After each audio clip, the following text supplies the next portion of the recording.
Hi, everyone.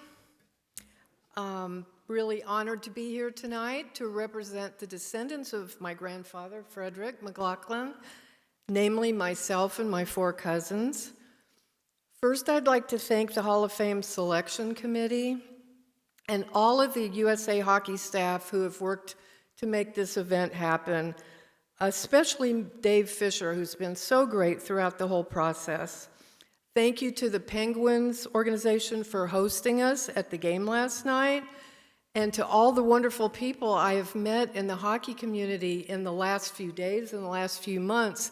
Thank you for being so welcoming to a stranger.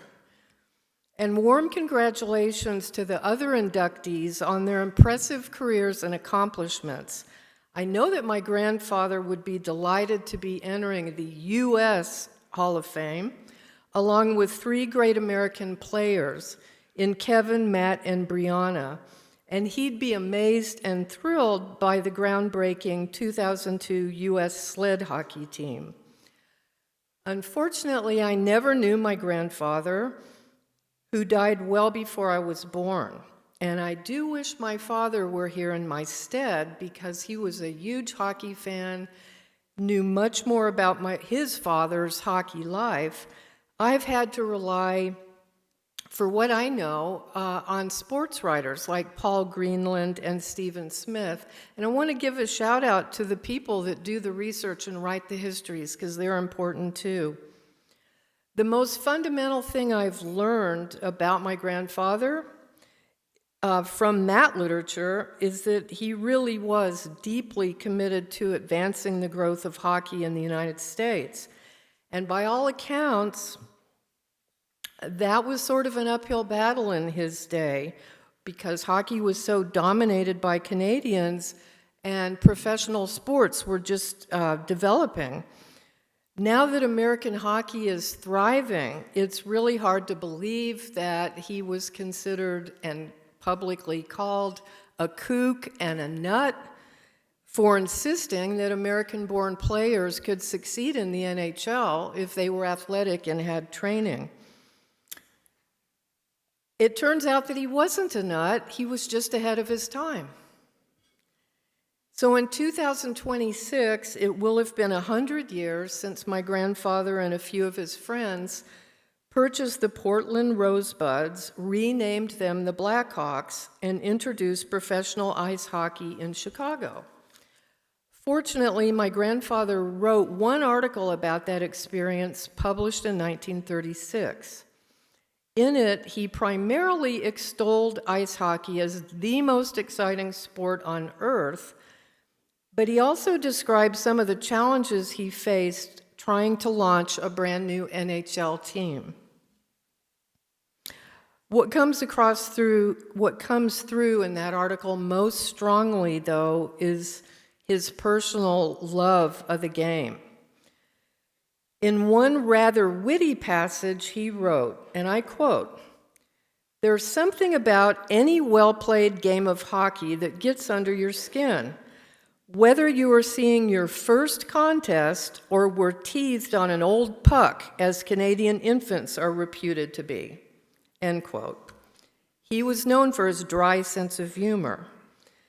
I'd also like to mention a couple of the challenges he faced because they really illustrate, how much hockey has changed, although we've heard a little of this history. In 1926, indoor hockey rinks with artificial ice were a novelty in the United States.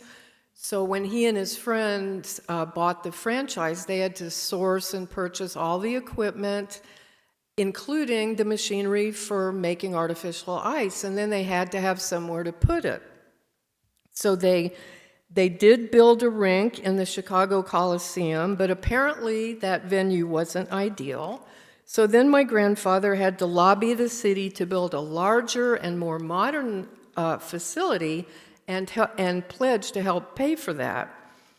Then, after the massive Chicago Stadium was built, conflict with the owner of a rival team initially limited the Blackhawks' ice time in the new building.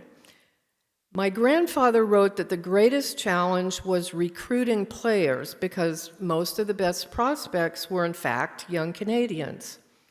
No videos back then, so extensive travel was required just to reach them, and they seldom lived up to their billing. So this is why he also cultivated training opportunities for students and other young American players. Another big obstacle, hard to imagine now, was that since the American public was unfamiliar with ice hockey, for the most part, at first they had to do a great deal of promotion to fill seats. And then the Great Depression hit. After steadily losing money for the first 2 years, his partners grew discouraged and dropped out.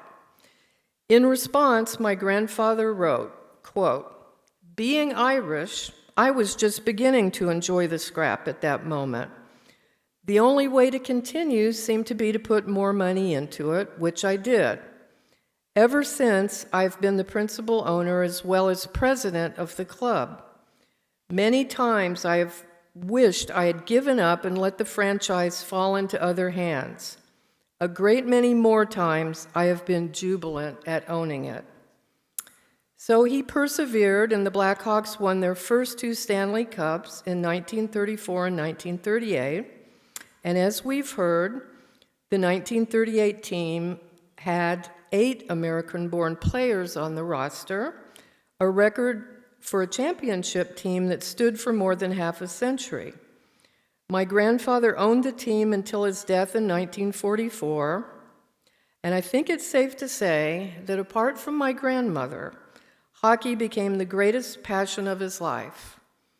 On behalf of my family, thank you for recognizing his contributions to a sport that meant so much to him.